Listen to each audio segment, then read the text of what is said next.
السلام عليكم ورحمة الله.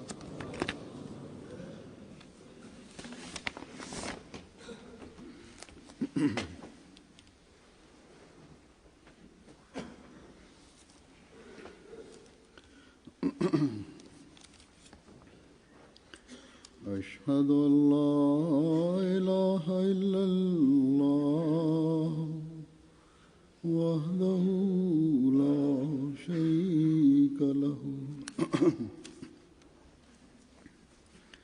وأشهد أن محمدا عبده ورسوله أما بعد فأعوذ بالله من الشيطان الرجيم بسم الله الرحمن الرحيم الحمد لله رب العالمين الرحمن الرحيم مالك يوم الدين إياك نعبد وإياك نستعين اهدنا الصراط المستقيم صراط الذين أنعمت عليهم غير المغضوب عليهم ولا الضالين.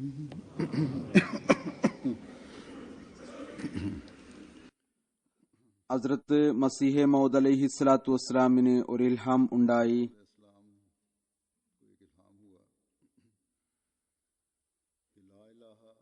ലാ ഇലാഹ ഇല്ലാ അന ഫത്തഖിദൂനി വക്കീല, ഞാനല്ലാതെ മറ്റൊരാരാധ്യനും ഇല്ല, നീ എന്നെ മാത്രം നിന്റെ കാര്യനിർവാഹകനാക്കുക.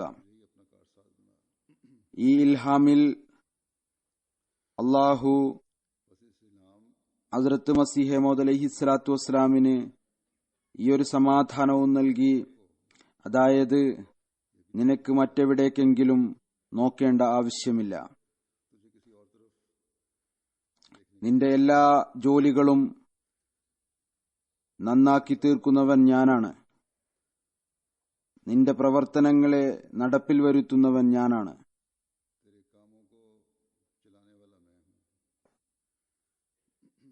ഞാനാണ് ഈ എല്ലാ പ്രവർത്തനങ്ങൾക്കും മേൽനോട്ടം വഹിക്കുന്നവൻ. ഞാൻ തന്നെയാണ് ഈ എല്ലാ ജോലികൾക്കുമായി മാർഗങ്ങളും തയ്യാറാക്കി നൽകുക.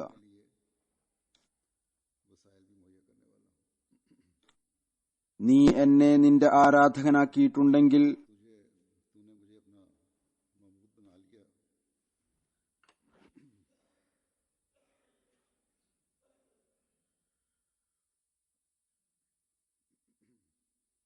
ഞാൻ നിന്നെ ദീനിന്റെ പ്രചാരണത്തിനു വേണ്ടി എഴുന്നേൽപ്പിച്ചിട്ടുണ്ടെങ്കിൽ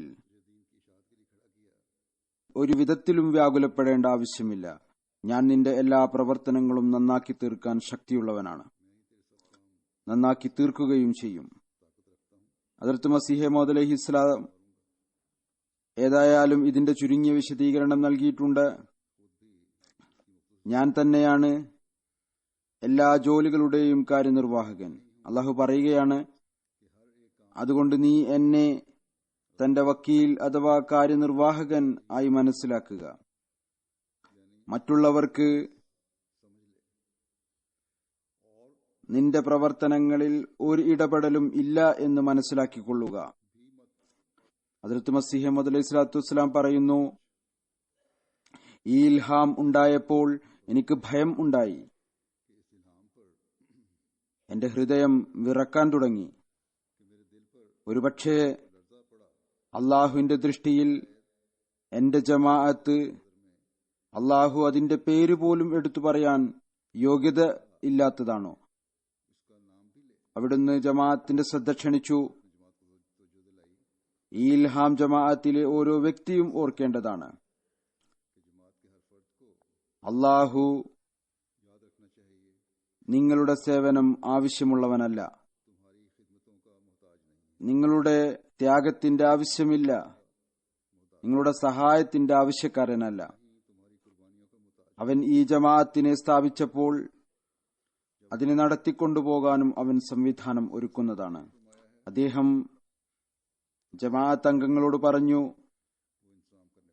നിങ്ങൾക്ക് സേവനത്തിന് ലഭിക്കുന്ന അവസരം അള്ളാഹുവിന്റെ അനുഗ്രഹമായി മനസ്സിലാക്കിക്കൊണ്ട് പ്രവർത്തിക്കുക. അദ്ദേഹത്തിന്റെ ഈ വാക്കുകൾ ജമാഅത്ത് അംഗങ്ങൾ മനസ്സിലാക്കുകയും അള്ളാഹുവിന്റെ അനുഗ്രഹം സ്വാംശീകരിക്കുന്നതിനു വേണ്ടി ഹസ്രത്ത് മസീഹെ മൗഊദ് അലൈഹി സ്വലാത്തു വസ്സലാമിന്റെ മിഷന്റെ പൂർത്തീകരണത്തിനു വേണ്ടി എല്ലാവിധത്തിലുള്ള ത്യാഗത്തിനും തയ്യാറായി.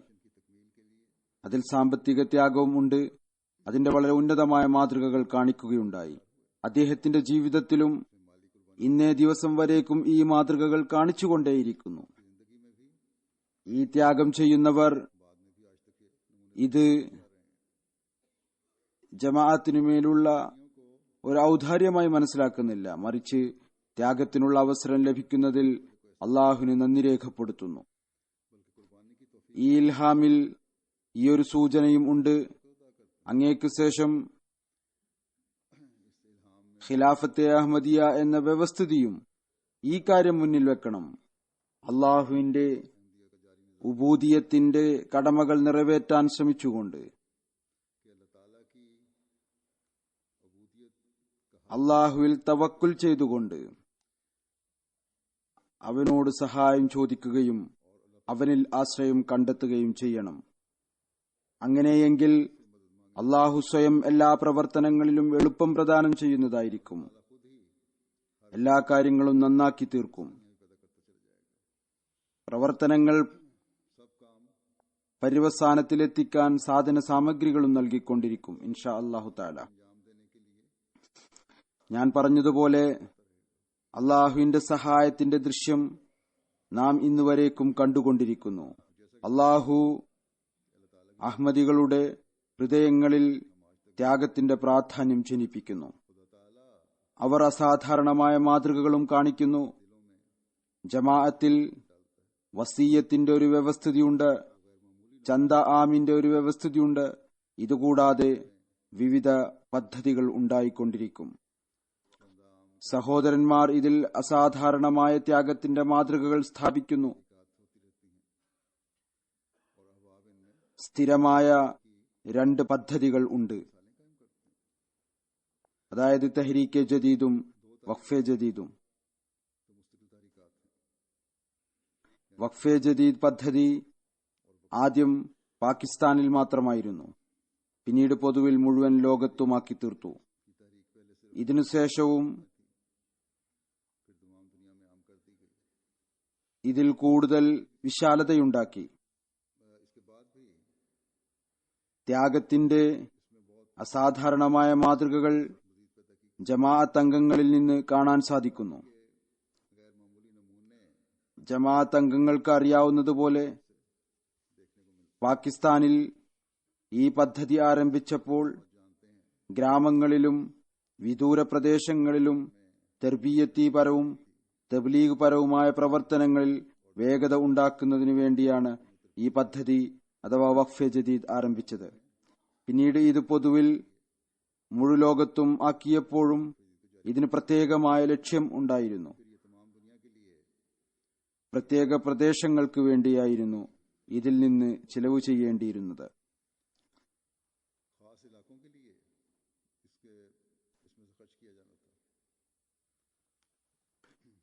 തുടക്കത്തിൽ പദ്ധതി ആരംഭിച്ചപ്പോൾ നിശ്ചയിച്ചിരുന്ന പ്രദേശം ഇന്ത്യയായിരുന്നു. പിന്നീട് ആഫ്രിക്കയും മറ്റ് ദരിദ്ര രാജ്യങ്ങളിലെ സ്ഥലങ്ങളിലും തർബീയത്തിന്റെയും തബ്ലീഗ് പ്രവർത്തനങ്ങൾ ഊർജ്ജസ്വലമാക്കുന്നതിനു വേണ്ടിയാണ് ആരംഭിച്ചത്. ഒരു പ്രിയപ്പെട്ട യുവാവ് എന്നോട് ചോദിച്ചു, വഖഫെ ജദീദ് മുഴുലോകത്തും വ്യാപിപ്പിച്ചിട്ടുണ്ടല്ലോ, മുമ്പ് കേവലം പാകിസ്ഥാനിൽ മാത്രം പരിമിതമായിരുന്നു, പിന്നെ ഇപ്പോൾ തഹ്രീക്കെ ജദീദ് നിലനിർത്താനുള്ള കാരണം എന്താണ്, അല്ലെങ്കിൽ ഇതിന്റെ ഉദ്ദേശം എന്താണ്? ഒരുപക്ഷെ മറ്റു ചിലരുടെ ചിന്തയിലും ഈ ഒരു ചോദ്യം ഉണ്ടായിരിക്കാം. എത്രയധികം പദ്ധതികളുണ്ട്, ഇതിന്റെ ലക്ഷ്യം എന്താണ്? അതുകൊണ്ട് ഞാൻ ഇതിനെക്കുറിച്ച് അല്പം വിശദീകരിക്കാം. ഞാൻ പറഞ്ഞതുപോലെ വഖഫെ ജദീദ് പ്രത്യേക രാജ്യങ്ങൾക്കും പ്രദേശങ്ങൾക്കും വേണ്ടിയുള്ളതാണ്. അതായത് അതിന്റെ ചിലവുകൾ പാശ്ചാത്യ ധനിക രാജ്യങ്ങളിൽ നിന്ന് വഖഫെ ജദീദിൽ വരുന്ന ചന്ത അത് ഇന്ത്യയിലെയും ആഫ്രിക്കയിലെയും സാധാരണഗതിയിൽ ഗ്രാമപ്രദേശങ്ങളിലാണ് ചിലവ് ചെയ്യുന്നത്.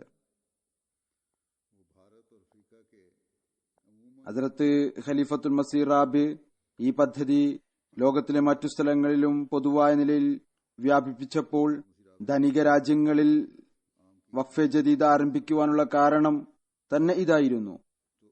ഇന്ത്യയിലെയും കാദിയാനിലെയും ചെലവുകൾ വഖഫെ ജദീദ് മുഖേന പൂർത്തിയാകണം.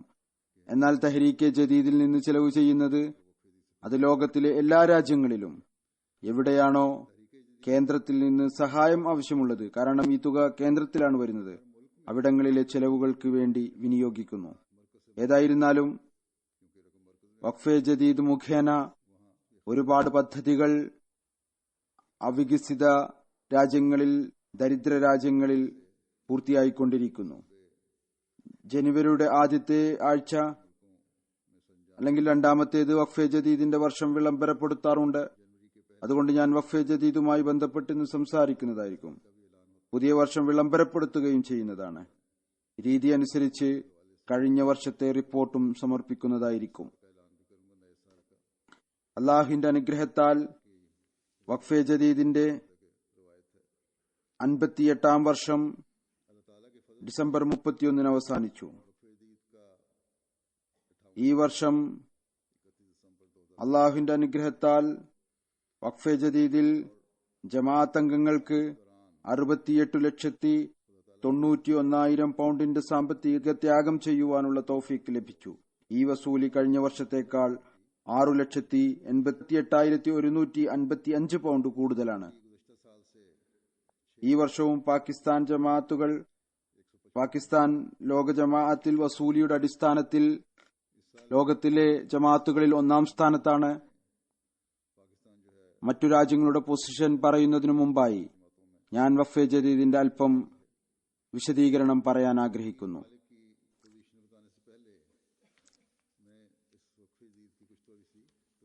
ഞാൻ പറഞ്ഞതുപോലെ 2015 വഖഫെ ജദീദിൽ 68,91,000 പൗണ്ട് വസൂലായി.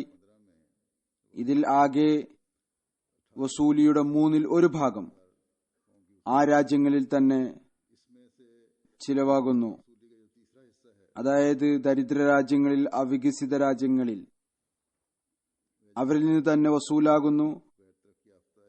അതുകൊണ്ട് ആകെ വസൂലിയുടെ 1/3 ഭാഗം ഇവിടങ്ങളിൽ നിന്ന് തന്നെ ലഭിക്കുകയും അവിടെ തന്നെ ചിലവാക്കുകയും ചെയ്യുന്നു. ഈ രാജ്യങ്ങളിൽ അവരുടെ പദ്ധതികളിൽ ചിലവാക്കുന്നു. ബാക്കിയുള്ള 2 ഭാഗം, അതിൽ പകുതി ഭാഗം ഹദ്റത്ത് ഖലീഫത്തുൽ മസീഹ് റാബി ഈ ഒരു ഉദ്ദേശത്തിനു വേണ്ടിയാണ് പദ്ധതി ആരംഭിച്ചത്. കാദിയാനിലും ഇന്ത്യയിലെയും ജമാഅത്തുകളിൽ ചിലവ് ചെയ്യണം. ബാക്കിയുള്ള ഒരു ഭാഗം ആഫ്രിക്കയിലും മറ്റു രാജ്യങ്ങളിലും ചിലവാക്കുന്നു. ഇന്ത്യയിൽ ഇതുവരെ ഈ വർഷം 19 പള്ളികളുടെ നിർമ്മാണം പൂർത്തിയായി. 2 പള്ളികൾ നിർമ്മാണത്തിലാണ്.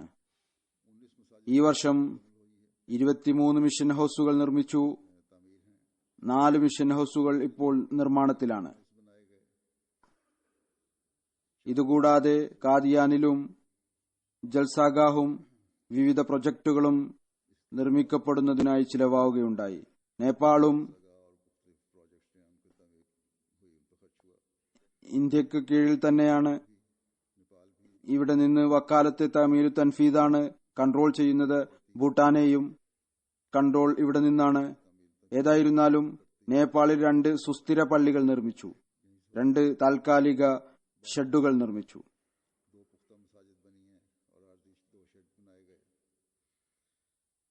പള്ളികളുടെയും മിഷൻ ഹൌസുകളുടെയും നിർമ്മാണത്തിൽ പ്രത്യേകം ശ്രദ്ധ ചെലുത്തപ്പെടുന്നു. ഇന്ത്യയിലെ ഒരു ജമാഅത്തിൽ വളരെ കാലങ്ങൾക്ക് ശേഷം നമ്മുടെ ഒരു സംഘം അവിടെ പോയി, ഒരു ഗ്രാമത്തിൽ. അപ്പോൾ ആളുകൾ പറയുകയുണ്ടായി, ഞങ്ങൾ കുറെ കാലം മുമ്പ് തന്നെ അഹമ്മദികളായതാണ്. ഞങ്ങളുടെ പക്കൽ പള്ളിയില്ല, മിഷൻ ഹൗസ് ഇല്ല. എതിരാളികൾ ഞങ്ങളോട് പറഞ്ഞു, അഹമ്മദിയ ജമാഅത്ത് ഇപ്പോൾ അവസാനിച്ചിരിക്കുന്നു, ഇല്ലാതായി തീർന്നിരിക്കുന്നു. അവിടെ സംസ്ഥാന തലത്തിലുണ്ടായിരുന്ന കേന്ദ്രവും ഇല്ലാതായിരിക്കുന്നു. ഇനി നിങ്ങൾ ജമാഅത്തിൽ നിൽക്കുന്നത് കൊണ്ട് ഒരു പ്രയോജനവുമില്ല. അതുകൊണ്ട് ജമാഅത്തിനെ ഉപേക്ഷിക്കുക. ഇതുപോലെ ഭൂതകാലത്ത് ഒരുപാട് ബൈഅത്തുകൾ നടന്നിട്ടുണ്ടായിരുന്നു. എന്നാൽ അത് പാഴായിപ്പോയി. അവരുമായി ബന്ധം വെക്കാൻ സാധിച്ചില്ല. ഏതുവരെ പള്ളികളില്ലയോ, മിഷൻ ഹൗസ് ഇല്ലയോ, മുഅല്ലിമീങ്ങളില്ലയോ, അതുവരെ ജമാഅത്തുകൾ നിലനിർത്താനും സാധിക്കുകയില്ല. അതുകൊണ്ട് ചിലപ്പോൾ ആരോപണം ഉണ്ടാകുന്നു, ഇത്ര എണ്ണം എവിടെ പോയി? ആ എണ്ണം പോകാനുള്ള കാരണം ബന്ധം വെക്കാൻ സാധിച്ചില്ല എന്നതാണ്. അതുകൊണ്ട് ഇപ്പോൾ അതിനായി ചെയ്തിരിക്കുന്ന പ്ലാൻ ഇതാണ്: എവിടെയാണോ ജമാഅത്തുകൾ ഉണ്ടാകുന്നത്, ബൈഅത്തുകൾ നടക്കുന്നത്, ജമാഅത്ത് അംഗങ്ങളുടെ എണ്ണം വളരെ നല്ല നിലയിൽ ആകുന്നത്, അവിടെ പള്ളികൾ ഉണ്ടാക്കുക. ആഫ്രിക്കയിലും ഇന്ത്യയിലും മറ്റു രാജ്യങ്ങളിലും അതുപോലെ മിഷൻ ഹൗസുകളും ഉണ്ടാക്കുക.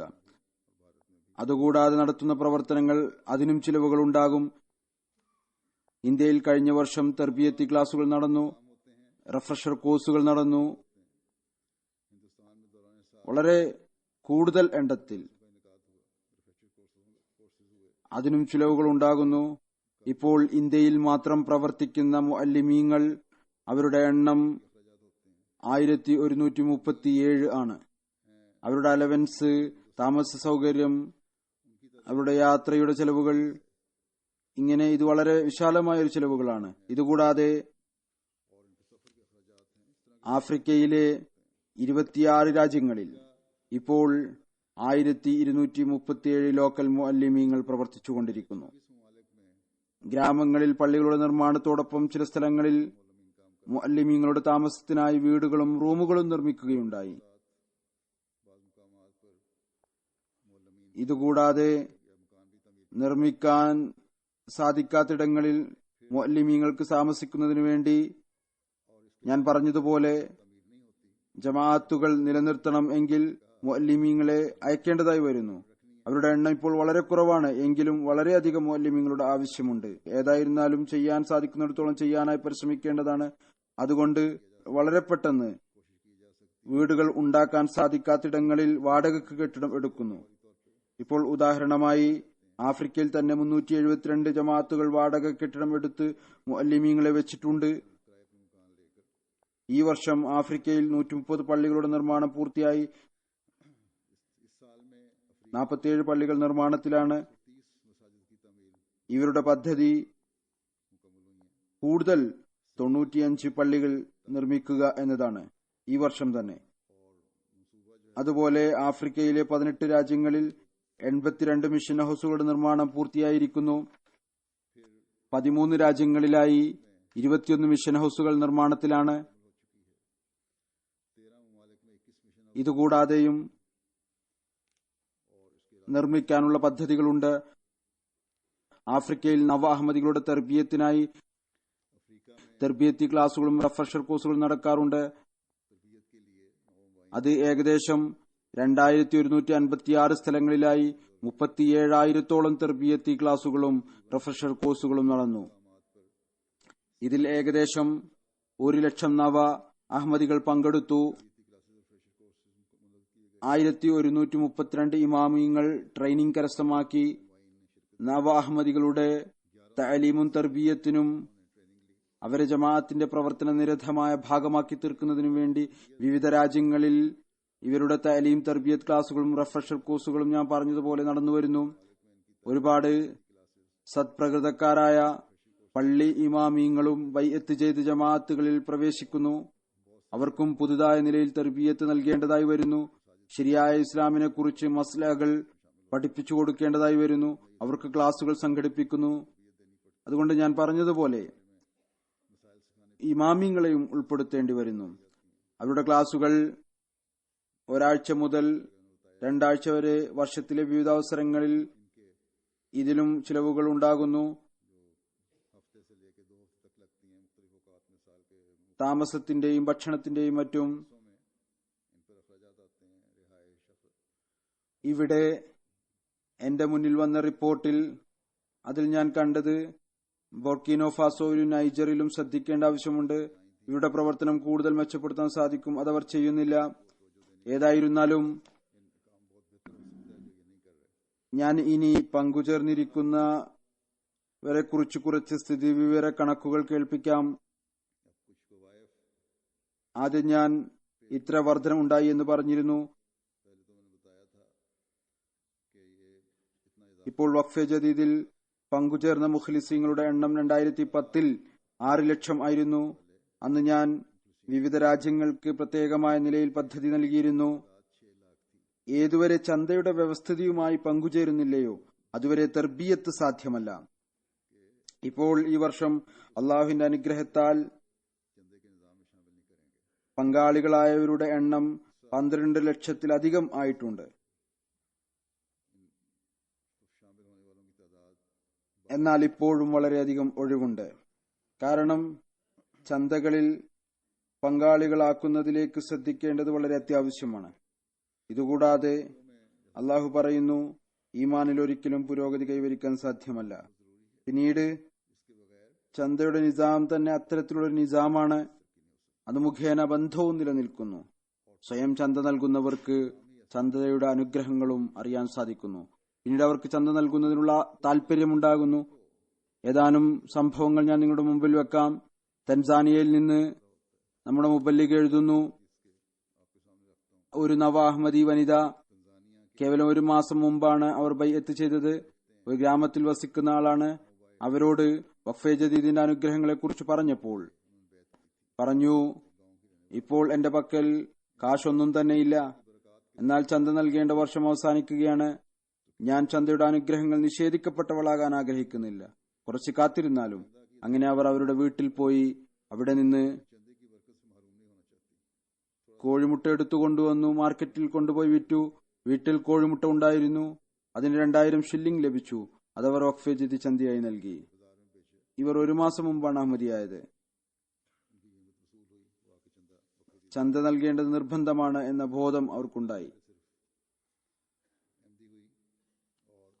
അതുപോലെ മറ്റൊരു വനിതയുടെ സംഭവമാണ്.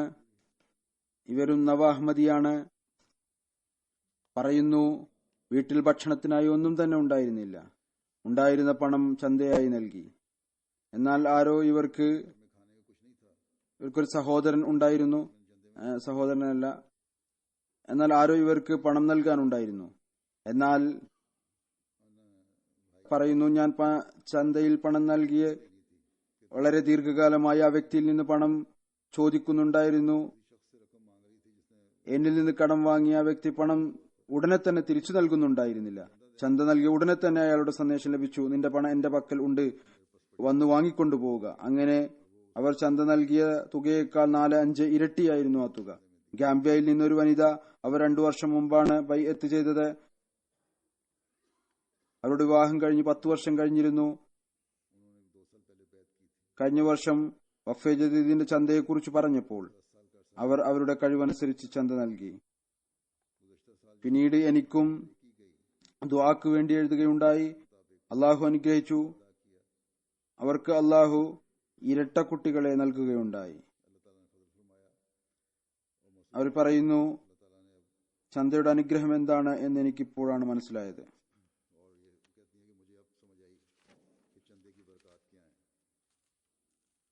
അതുപോലെ ഗാംബിയയിൽ നിന്ന് തന്നെ അമീർ സാഹിബ് എഴുതുന്നു, ഒരു ഗ്രാമത്തിലെ ഒരു സുഹൃത്ത് 1 വർഷമായി രോഗിയായിരുന്നു.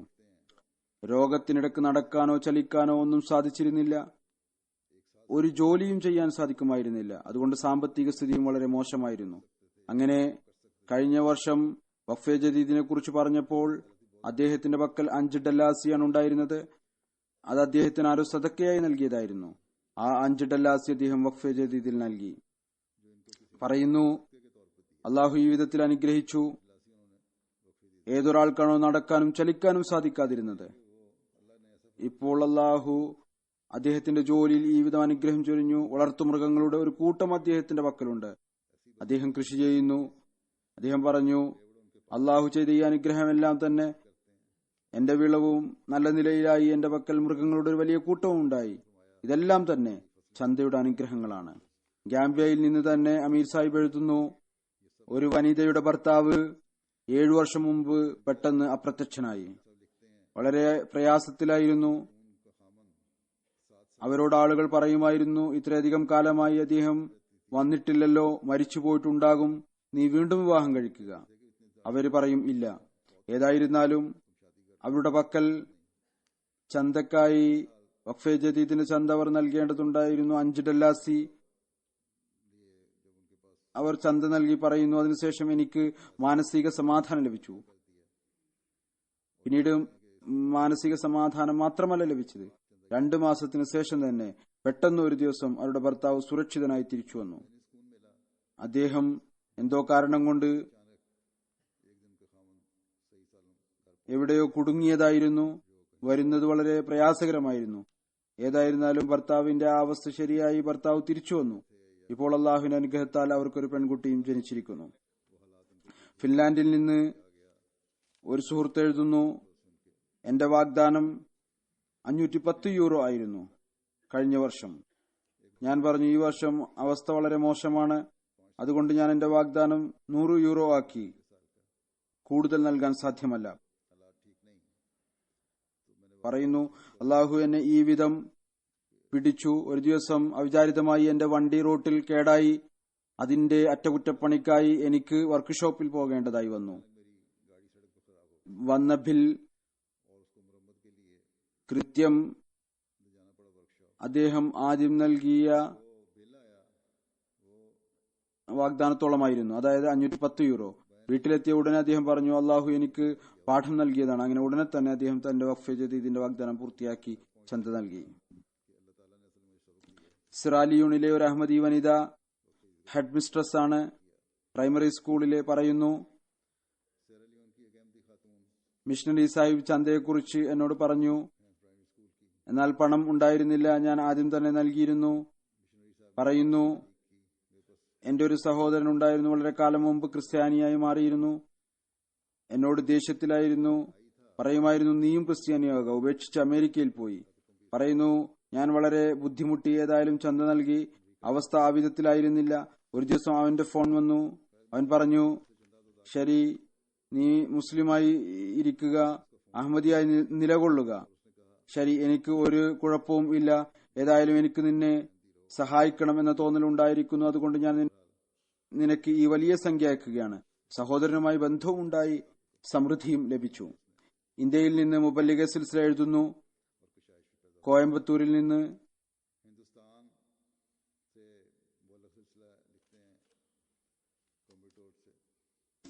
ഒരു സഹോദരൻ തന്റെ മകൾക്ക് ആഭരണം വാങ്ങുന്നതിനു വേണ്ടി മാർക്കറ്റിൽ പോയി. ആഭരണം തിരഞ്ഞുകൊണ്ടിരിക്കുമ്പോൾ ജുമായുടെ സമയമായി. അവർ കടക്കാരനോട് പറഞ്ഞു, ഞങ്ങൾ നമസ്കരിച്ച് വന്നതിനു ശേഷം ആഭരണങ്ങൾ വാങ്ങിക്കാം. ഖുത്ബ ജുമയിൽ അവർക്ക് എന്റെ ഖുത്ബയുടെ സംഗ്രഹം ആണ് കേൾപ്പിച്ചത്. അതിൽ തരീഖെ ജദീദിന്റെ പുതിയ വർഷത്തെ വിളംബരം ഉണ്ടായിരുന്നു. ചന്തയെക്കുറിച്ച് പറഞ്ഞു. അതിൽ ഒരു അന്ധയായ വനിതയുടെ സാമ്പത്തിക ത്യാഗത്തെക്കുറിച്ചുള്ള പരാമർശം ഉണ്ടായിരുന്നു. സംഭവം കേൾപ്പിച്ചിരുന്നു. അത് ഈ സഹോദരനിൽ ഇത്രയധികം സ്വാധീനമുണ്ടാക്കി. അദ്ദേഹം ചന്ത വഖഫെ ജദീദ് കുടിശ്ശിക ഉണ്ടായിരുന്നത് നമസ്കാരത്തിനു ശേഷം ആഭരണം വാങ്ങുന്നതിന് പകരം വഖഫെ ജദീദിന്റെ ചന്ത നൽകി. പള്ളിയിൽ നിന്ന് പുറത്തുവന്ന് തന്റെ ഭാര്യയോട് ഇക്കാര്യം പറഞ്ഞപ്പോൾ അവർ വളരെയധികം സന്തോഷിച്ചു. പറഞ്ഞു, ഖുത്ബ നടക്കുമ്പോൾ ഞാനും ഉദ്ദേശിച്ചത് ഇത് തന്നെയായിരുന്നു, ചന്ത നൽകാം. അള്ളാഹു നമ്മുടെ മകളുടെ ആഭരണത്തിനു വേണ്ടി മറ്റെന്തെങ്കിലും സംവിധാനം ഒരുക്കും. ഇന്ത്യയിൽ നിന്ന് സഹാരൻപൂരിൽ നിന്ന് ഇൻസ്പെക്ടർ വഖഫെ ജദീദ് എഴുതുന്നു, യുപിയിലെ ഒരു ഗ്രാമത്തിൽ ഒരു അഹമ്മദി സഹോദരന്റെ വീട്ടിൽ വഖഫെ ജദീദ് വസൂലിക്കായി പോയി. അദ്ദേഹം തന്റെ ഭാര്യയോട് പറഞ്ഞു, പെരുന്നാൾ വരികയാണ്, എന്റെ പക്കൽ കേവലം 200 രൂപ മാത്രമാണുള്ളത്. ഒന്നുകിൽ ഇതുകൊണ്ട് പെരുന്നാളിനുള്ള വസ്ത്രം വാങ്ങിക്കുക, അല്ലെങ്കിൽ ചന്ത നൽകുക. അപ്പോൾ ഭാര്യ പറഞ്ഞു, ആദ്യം ചന്ത നൽകിയാലും വസ്ത്രം പിന്നീട് തയ്യാറാക്കാം. ഏതാനും മാസം കടന്നു കഴിഞ്ഞപ്പോൾ ഇദ്ദേഹം രണ്ടാമതും ഇവരുടെ വീട്ടിൽ ചന്ത വാങ്ങിക്കുന്നതിനായി പോയപ്പോൾ അവരുടെ വീട് കണ്ടപ്പോൾ വളരെ സന്തോഷം തോന്നി. അദ്ദേഹം പറഞ്ഞു, ഞങ്ങൾ ചന്ത നൽകിയപ്പോൾ ഞങ്ങളുടെ പക്കൽ ഒരുപാട് ജോലി വന്നു. ആദ്യം ഞാൻ പാടത്ത് മറ്റുള്ളവരുടെ ട്രാക്ടർ ഓടിക്കുകയായിരുന്നു. എന്നാൽ ഇപ്പോൾ അള്ളാഹു ഇത്രയധികം അനുഗ്രഹിച്ചിരിക്കുന്നു, ഞാൻ സ്വയം ട്രാക്ടർ വാങ്ങിയിരിക്കുന്നു. ജോലിയിൽ അങ്ങേയറ്റം അനുഗ്രഹമുണ്ടായി. ഇന്ത്യയിൽ നിന്ന് തന്നെ ഒഡീസയിലെ ജമാഅത്തിലെ ഒരു സ്ഥലമാണ് ജഗത്ഗിരി. ഒഡീസയിൽ എന്ന് തന്നെയാണ് ഞാൻ വിചാരിക്കുന്നത്. ഏത് സ്ഥലമാണെങ്കിലും ശരി, അവിടെയുള്ള ഒരാൾ കടത്തിൽ മുങ്ങിയിരിക്കുകയായിരുന്നു. അത് കാരണം ജനങ്ങളിൽ നിന്ന് ഒളിഞ്ഞു നടക്കുകയായിരുന്നു. ഒളിച്ചോടി തന്റെ സ്വദേശം വെടിഞ്ഞ് ഹൈദരാബാദിൽ പോയി. ഏതായാലും അദ്ദേഹത്തെക്കുറിച്ച് അറിയാൻ കഴിഞ്ഞപ്പോൾ അദ്ദേഹത്തിന്റെ അടുത്തെത്തി ബന്ധപ്പെട്ടു. മുറബി സാഹിബും ഇൻസ്പെക്ടർ സാഹിബും ചന്തയുടെ പ്രാധാന്യം പറഞ്ഞുകൊടുത്തു. ഏതായിരുന്നാലും അദ്ദേഹം എങ്ങനെയൊക്കെയോ തന്റെ ചന്ത നൽകി ജമാഅത്തുമായി ബന്ധവും സ്ഥാപിച്ചു. പറയുന്നു, അതിനുശേഷം അള്ളാഹു ഈ വിധത്തിൽ അനുഗ്രഹം ചൊരിഞ്ഞു. വരുമാനം ലഭിക്കാൻ തുടങ്ങി. അള്ളാഹു എല്ലാ കടങ്ങളും വീട്ടി. ഒളിച്ചോടേണ്ടി വന്ന കടം വീട്ടി എന്ന് മാത്രമല്ല, പറയുന്നു, ഞാനിപ്പോൾ എന്റെ വീടും വാങ്ങിയിരിക്കുന്നു. ഇപ്പോൾ അദ്ദേഹം തന്റെ വാഗ്ദാനം വളരെ അധികം ഇരട്ടിയായി എഴുതിച്ചിരിക്കുന്നു. ബംഗാൾ സിക്കിമിലെ ഇൻസ്പെക്ടർ സാഹിബ് എഴുതുന്നു, ഡാർജിലിംഗ് ജമാഅത്തിലെ ഒരു സഹോദരൻ 10 വർഷം മുമ്പാണ് ജമാഅത്തിൽ പ്രവേശിച്ചത്. സാമ്പത്തിക ത്യാഗത്തിൽ എപ്പോഴും മുൻപന്തിയിലായിരുന്നു. ഈ വർഷം വഖഫെ ജദീദിന്റെ ബജറ്റിനായി അദ്ദേഹത്തിന്റെ അടുത്ത് ചെന്നപ്പോൾ ഞങ്ങളോട് പറഞ്ഞു, പിതാവിന്റെ ഓപ്പറേഷനായിരുന്നു, അതിൽ 1 ലക്ഷം രൂപ ചെലവായിരിക്കുന്നു, അതുകൊണ്ട് വളരെയധികം ടൈറ്റാണ്. അദ്ദേഹം തന്റെ വഖഫെ ജദീദിന്റെ വാഗ്ദാനം 22,000 എന്ന വലിയ വാഗ്ദാനം ആയിരുന്നു. അത് കുറച്ച് 17,000 ആക്കി ചുരുക്കി. എന്നാൽ വസൂലിക്കായി പോയപ്പോൾ 22,000 നൽകി. അദ്ദേഹം പറഞ്ഞു, ഞാൻ ഒരു നന്മ തുടങ്ങി വെച്ചതിനു ശേഷം എന്തിനാണ് കുറക്കുന്നത്? ഈ വിധത്തിലും അള്ളാഹു ഈമാനിൽ വർധനവുണ്ടാക്കുന്നു, സ്വയം ബോധം ഉണ്ടാക്കുന്നു. നിങ്ങൾ ത്യാഗം ചെയ്യുക, അള്ളാഹുവിന്റെ അനുഗ്രഹങ്ങൾക്ക് കൂടുതൽ അവകാശികളായി തീരുക. മൗറീഷ്യസിൽ നിന്ന് ഒരു അഹമ്മദി സഹോദരൻ വിവരിക്കുന്നു, 2015 എന്റെ ഭാഗത്ത് നിന്ന് വഖഫെ ജദീദിന്റെ പുതിയ വർഷത്തിന്റെ പ്രഖ്യാപനം ഉണ്ടായപ്പോൾ പറയുന്നു, ഞാൻ ചിന്തിച്ചു, ഞാൻ ഒരിക്കൽ പോലും ഈ ചന്ത നൽകിയിട്ടില്ലല്ലോ. ഖുത്ബ നടക്കുമ്പോൾ തന്നെ ഞാൻ അള്ളാഹുവിനോട് വാഗ്ദാനം ചെയ്തു, അഥവാ എനിക്ക് ജോലി ലഭിക്കുകയാണെങ്കിൽ 25,000 രൂപ മൗറീഷ്യൻ രൂപ, അത് ഏകദേശം 500 പൗണ്ടിന്റെ അടുത്ത് വരും, വഖഫെ ജദീദിനായി നൽകും. പറയുന്നു, ഏതാനും ദിവസങ്ങൾക്ക് ശേഷം തന്നെ എനിക്ക് 5 ലക്ഷം രൂപയുടെ പ്രൊജക്ട് ലഭിച്ചു. എനിക്ക് ദൃഢവിശ്വാസം ഉണ്ടായി. അള്ളാഹുവിന്റെ വാഗ്ദാനം അനുസരിച്ച് പകരമായി 20 ഇരട്ടിയായി എനിക്ക് നൽകിയിരിക്കുകയാണ്. ഇത് ലഭിച്ച ഉടനെ പറയുന്നു, ആദ്യം ചന്ത നൽകുക എന്നതായിരുന്നു അദ്ദേഹം ചെയ്തത്. ബെനിൽ ആഫ്രിക്കയിലെ ഒരു രാജ്യമാണ്. അവിടുത്തെ ഒരു മുഖ്ലിസായ അഹമ്മദി ഹമൂസോ ഖുദ്ദൂസ് സാഹിബ് ആണ്. ഒരു യുവാവായ കുട്ടിയാണ്, 16-17 വയസ്സാണ് പ്രായം. എന്നാൽ കൂലിപ്പണിയെടുത്ത് ചന്ത നൽകുമായിരുന്നു. എന്നാൽ ഇദ്ദേഹത്തിന്റെ സഹോദരൻ രോഗിയായിരുന്നു. വലിയ വലിയ ആശുപത്രികളിൽ ചികിത്സിച്ചിട്ടും വ്യത്യാസം ഒന്നും ഉണ്ടായിരുന്നില്ല. ഏതായിരുന്നാലും അദ്ദേഹം വളരെ വ്യാകുലചിത്തനായിരുന്നു. എനിക്കും കത്തെഴുതി ദുആക്ക് വേണ്ടി സ്വയം ദുആ ചെയ്തുകൊണ്ടിരുന്നു. അതിനുശേഷം 1 ലക്ഷം ഫ്രാങ്ക് ചന്തയായി നൽകുകയും ചെയ്തു. പറയുന്നു, പ്രത്യേകിച്ച് ഈ ഒരു നീയത്തോടു കൂടിയാണ് ഇത് നൽകിയത്. അതിനുശേഷം അള്ളാഹു ഈ വിധം അനുഗ്രഹിച്ചു. അസാധാരണമായ നിലയിൽ ഇദ്ദേഹത്തിന്റെ സഹോദരന് രോഗശമനം ലഭിച്ചു എന്ന് മാത്രമല്ല, വിവരിക്കുന്നവർ പറയുന്നു, ഞങ്ങൾ അദ്ദേഹത്തോട് പറഞ്ഞു, താങ്കളുടെ സഹോദരൻ രോഗിയാണ്, നിങ്ങൾക്ക് ആവശ്യമുണ്ട്, ഇപ്പോൾ നിങ്ങൾ ഈ ചന്ത നൽകേണ്ടതില്ല, പിന്നീട് നൽകിയാൽ മതി. എന്നാൽ അദ്ദേഹം ഉടനെ തന്നെ പണം നൽകി. അള്ളാഹുവും ഉടനെ തന്നെ അനുഗ്രഹിച്ചു. ബെനിൽ നിന്ന് തന്നെ ഒരു സഹോദരൻ എഴുതുന്നു,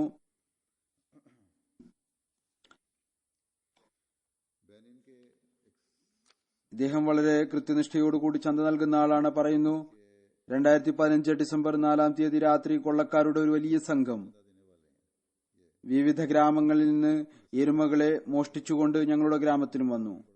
ആയുധബലം കൊണ്ട് ഇദ്ദേഹത്തിന്റെ എല്ലാ മൃഗങ്ങളെയും എരുമകളെയും കൊണ്ടുപോയി. എന്നാൽ കൊള്ളക്കാരുടെ ഈ സംഘം ഗ്രാമത്തിൽ നിന്ന് എരുമകളുമായി പുറത്തു കടന്ന ഉടനെ തന്നെ വളരെ ശക്തമായ കൊടുങ്കാറ്റടിക്കാൻ തുടങ്ങി. എല്ലാ പശുക്കളും എരുമകളും ഓടിപ്പോയി. കൊള്ളക്കാർക്ക് അവയെ പിടിച്ചു വെക്കാൻ സാധിച്ചില്ല. ഈ സാഹിബിന് അഹമ്മദിക്ക് 20-നോടടുത്ത് പശുക്കൾ ഉണ്ടായിരുന്നു. അവര് കൊണ്ടുപോയത്. മറ്റു മൃഗങ്ങളും ഇവിടേക്ക് വന്നു. പിന്നീട് അദ്ദേഹം അത് ജനങ്ങൾക്ക് തിരിച്ചു നൽകി. ജനങ്ങളോട് പറഞ്ഞു, ഇതെല്ലാം തന്നെ നിങ്ങൾക്ക് തിരിച്ചു കിട്ടിയത് എന്റെ കാരണം കൊണ്ടാണ്. കാരണം ഞാൻ കൃത്യമായി ചന്ത നൽകുന്നവരിൽപ്പെട്ട ആളാണ്. ആഫ്രിക്കയിലെ വിദൂര സ്ഥലങ്ങളിൽ ഇരിക്കുന്ന ആളുകൾ ഏതു വിധത്തിലാണ് ഈമാനിൽ പുരോഗതി പ്രാപിച്ചുകൊണ്ടിരിക്കുന്നത്. ഹദ്റത്ത് മസീഹ് മൗഊദ് ഇസ്ലാത്തു വസ്സലാമിന്റെ ജമാഅത്തിൽ പ്രവേശിച്ചതിനു ശേഷം ഓസ്ട്രേലിയയിലെ ഒരു ജമാഅത്തിനെ കുറിച്ച് സെക്രട്ടറി വഖഫ് ജദീദ് എഴുതുന്നു, ഒരു വനിത കഴിഞ്ഞ വർഷം വഖഫ് ജദീദിനെ കുറിച്ചുള്ള ഖുതുബ കേട്ടു, വളരെയധികം സ്വാധീനിക്കപ്പെട്ടു. $2000 അവരുടെ പക്കൽ ഉണ്ടായിരുന്നു. അവർ ഉടനെ തന്നെ അത് നൽകി. അതുപോലെ തന്നെ ഓസ്ട്രേലിയയിൽ നിന്ന് നമ്മുടെ മുബല്ലിഗ് ഒരു കുട്ടിയുടെ സംഭവം എഴുതുന്നു. സംസാരിക്കുകയായിരുന്നു. കുട്ടി അടുത്തിരുന്ന് സംസാരം കേൾക്കുകയായിരുന്നു. കുറച്ചു സമയത്തിനു ശേഷം അവൻ പോയി തന്റെ പണക്കുടുക്ക എടുത്തുകൊണ്ടുവന്നു. അതിൽ $200 ഉണ്ടായിരുന്നു. അത് തന്റെ ഭാഗത്തു നിന്ന് വഖഫ് ജദീദ് ചന്തയായി നൽകി. നോർവേയിലെ അമീർ സാഹിബ് എഴുതുന്നു, ഒരു നോർവീജിയൻ വനിത നവാഹ്മദി അവരോട് പറഞ്ഞപ്പോൾ ഉടനെ £200 നൽകി. കുറച്ചു ദിവസത്തിനു ശേഷം അവർ പറഞ്ഞു, ഞാൻ ചന്ത നൽകിയ ദിവസം തൊട്ടടുത്ത ദിവസം എന്റെ ബോസ് എന്നെ വിളിച്ച് എന്റെ ശമ്പളത്തിൽ £200 വർധന വരുത്തി. ഞാൻ ഒരു വിധത്തിലുള്ള ആവശ്യം ഉന്നയിച്ചിരുന്നില്ല. ഒരിക്കൽ മാത്രം £200 നൽകി ഞാൻ. എന്നാൽ എനിക്ക് എല്ലാ മാസവും കൂടുതലായി £200 ലഭിച്ചുകൊണ്ടിരിക്കുന്നു.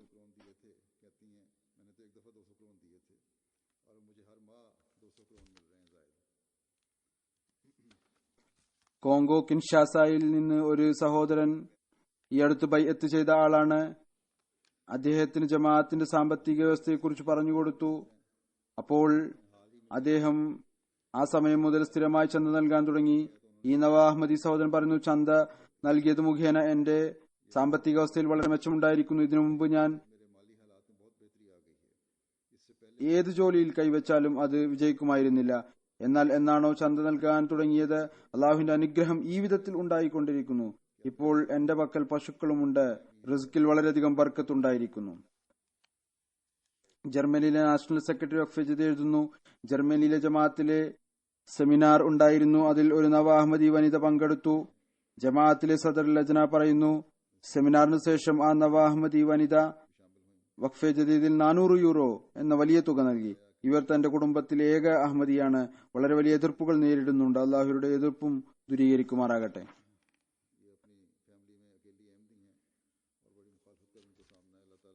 കാനഡയിലെ അമീർ സാഹിബ് എഴുതുന്നു, ഒരു ഖാദിം ഹ്യൂമാനിറ്റി ഫസ്റ്റിൽ $25,000 സഹായിച്ചിരുന്നു.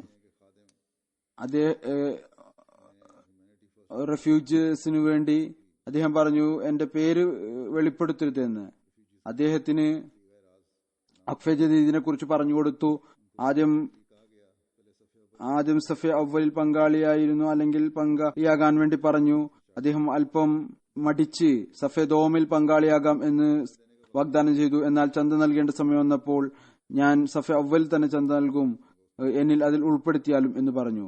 തൻസാനിയയിലെ മുബല്ലിഗ് എഴുതുന്നു, ഒരു സുഹൃത്ത് ഏതാനും വർഷം മുമ്പ് ക്രിസ്തു മതത്തിൽ നിന്ന് അഹമ്മദി ആയതായിരുന്നു. പറയുന്നു, കഴിഞ്ഞ വർഷം അവിചാരിതമായി മാർക്കറ്റിൽ തീ പിടിച്ചത് കാരണം ഒരുപാട് കടകൾ കത്തി നശിച്ചു. എന്റെ കടകളിൽ എല്ലാ സാധനവും ചാരമായി. ഈ കടയിലായിരുന്നു എന്റെ ആശ്രയം. എന്ത് ചെയ്യും എന്ന് ഒരു നിശ്ചയവും ഇല്ലായിരുന്നു. മാർക്കറ്റിലെ സുഹൃത്തുക്കൾ അഭിപ്രായം പറഞ്ഞു, ബാങ്കിൽ നിന്ന് പലിശക്ക് പണമെടുത്ത് കച്ചവടം രണ്ടാമത് ആരംഭിക്കുക, ഏതുപോലെ എന്റെ മറ്റു അയൽവാസികൾ ചെയ്തിരുന്നുവോ. എന്നാൽ ഞാൻ പറഞ്ഞു, എന്റെ അള്ളാഹു എന്റെ അവസ്ഥയും എന്റെ ആവശ്യവും അറിയുന്നവനാണ്. തവക്കൽ നോക്കുക. പിന്നീട് അള്ളാഹുവും ഏതുവിധത്തിലാണ് വർദ്ധിപ്പിക്കുന്നത്. ക്രിസ്തുമതത്തിൽ നിന്ന് അഹമ്മദിത്വം സ്വീകരിച്ചു. പിന്നീട് ഈ വിധത്തിൽ ഈമാനിൽ പുരോഗതി കൈവരിച്ചു. പറയുന്നു, അള്ളാഹു വിലക്കിയ ജോലി ഞാൻ ഒരിക്കലും ചെയ്യുകയില്ല, പലിശക്കെടുക്കുകയില്ല. അതിൽ പ്രത്യക്ഷത്തിൽ പ്രയോജനമുണ്ടായാലും ശരി. പ്രാദേശിക ജമാഅത്തിലെ ചില സുഹൃത്തുക്കൾ എന്നെ അല്പം സഹായിച്ചു. ഞാൻ പറയാതെ തന്നെ ഇവർ സഹായിച്ചുകൊണ്ടിരുന്നു. അങ്ങനെ രണ്ടാമതും ഞാൻ ജോലി ആരംഭിച്ചു. കച്ചവടത്തിൽ അള്ളാഹു അനുഗ്രഹം ചൊരിഞ്ഞു. ഞാൻ കച്ചവടം തുടങ്ങിയപ്പോൾ തന്നെ ചന്തയും വർദ്ധിപ്പിച്ചു. വാഗ്ദാനത്തെക്കാൾ കൂടുതലാക്കി പറയുന്നു, എന്റെ കട നടത്തി 6 മാസം പോലും ആയിട്ടുണ്ടായിരുന്നില്ല. അള്ളാഹു എന്റെ കച്ചവടത്തിൽ ഇത്രയധികം അനുഗ്രഹം ചൊരിഞ്ഞു. പുതുതായി ഉണ്ടാക്കിയ കടയിൽ ഇത്രയധികം കച്ചവടം നടന്നു. മുമ്പ് എനിക്ക് 6 മാസത്തിൽ പോലും ഇത്രയധികം വരുമാനം ഉണ്ടാകുമായിരുന്നില്ല. വേഗതയിൽ വരുമാനം ഉണ്ടാകാൻ തുടങ്ങി. എന്റെ ഭാര്യ രോഗിയായിരുന്നു. അവളും അള്ളാഹുവിന്റെ അനുഗ്രഹത്താൽ ഇപ്പോൾ വളരെ നല്ല നിലയിലാണ്. ഇദ്ദേഹം പറയുന്നു, ഇതെല്ലാം അള്ളാഹുവിന്റെ മാർഗത്തിൽ ചിലവ് ചെയ്യുന്നതിന്റെ ഫലമാണ്. ഒരു ഹദീസിൽ വരുന്നു, അള്ളാഹുവിന്റെ മാർഗത്തിൽ ശുദ്ധമായ സമ്പാദ്യത്തിൽ നിന്ന് ചിലവ് ചെയ്യുക, അനുഗ്രഹമുണ്ടാകും. നോക്കുക, അള്ളാഹു ഇദ്ദേഹത്തിന് ഇതിനുള്ള പ്രതിഫലം ഏതു വിധത്തിലാണ് നൽകിയത്. അദ്ദേഹം പറഞ്ഞു, ഞാൻ തെറ്റായ രീതിയിൽ പണം നേടുകയില്ല, സഹായം സ്വീകരിച്ചു, കടം വാങ്ങി, കച്ചവടം തുടങ്ങി. അള്ളാഹു അനുഗ്രഹം ചൊരിഞ്ഞു. റസൂൽ തിരുമേനി സല്ലല്ലാഹു അലൈഹി വസല്ലം പറഞ്ഞിട്ട്, ശുദ്ധമായ വരുമാനത്തിൽ നിന്ന് നൽകപ്പെടുന്ന കാരക്കയുടെ ഒരു വിത്ത് പോലും അള്ളാഹു അതിനെ പർവ്വതമാക്കി മാറ്റുന്നു. ഇതുപോലെ ഒരു ചെറിയ പശുക്കുട്ടിയായിരിക്കും, അത് വലിയ മൃഗമായി മാറുന്നു. അതുപോലെ ശുദ്ധമായ സമ്പാദ്യത്തിൽ നിന്ന് നൽകപ്പെട്ടവരുടെ ത്യാഗം അള്ളാഹു വർദ്ധിപ്പിക്കുന്നു. ഈ ദൃശ്യം അള്ളാഹുവിന് ഈ കാലഘട്ടത്തിൽ ഹദ്റത്ത് മസീഹ് സ്വല്ലല്ലാഹു അലൈഹി വസല്ലമിന്റെ ജമാഅത്തിലെ അംഗങ്ങളിൽ അള്ളാഹു കാണിച്ചുകൊണ്ടിരിക്കുന്നു. ഇനി ഞാൻ പറഞ്ഞതുപോലെ കഴിഞ്ഞ വർഷത്തെ റിപ്പോർട്ട് കേൾപ്പിക്കാം. പാകിസ്ഥാന് ശേഷമുള്ള രാജ്യങ്ങളിൽ ഈ വർഷം മുഴുവൻ രാജ്യങ്ങളിലും 2ാം സ്ഥാനത്തും പുറത്തുള്ള രാജ്യങ്ങളിൽ 1ാം സ്ഥാനത്ത് ബ്രിട്ടൻ ആണ്. UK 2ാം സ്ഥാനത്ത് അമേരിക്ക, ജർമ്മനി 3ാം സ്ഥാനം, കാനഡ 4ാം സ്ഥാനം, ഇന്ത്യ 5ാം സ്ഥാനം, ഓസ്ട്രേലിയ 6ാം സ്ഥാനം, ഇന്തോനേഷ്യ 7ാം സ്ഥാനം. ഇതുപോലെ മിഡിൽ ഈസ്റ്റിലെ മറ്റൊരു ജമാഅത്ത് ബെൽജിയം 9ാം സ്ഥാനത്ത്, ഖാന 10ാം സ്ഥാനത്ത്. ആളോഹരി വസൂലിയുടെ വർധനവിന്റെ അടിസ്ഥാനത്തിലല്ല, പ്രാദേശിക കറൻസിയുടെ അടിസ്ഥാനത്തിൽ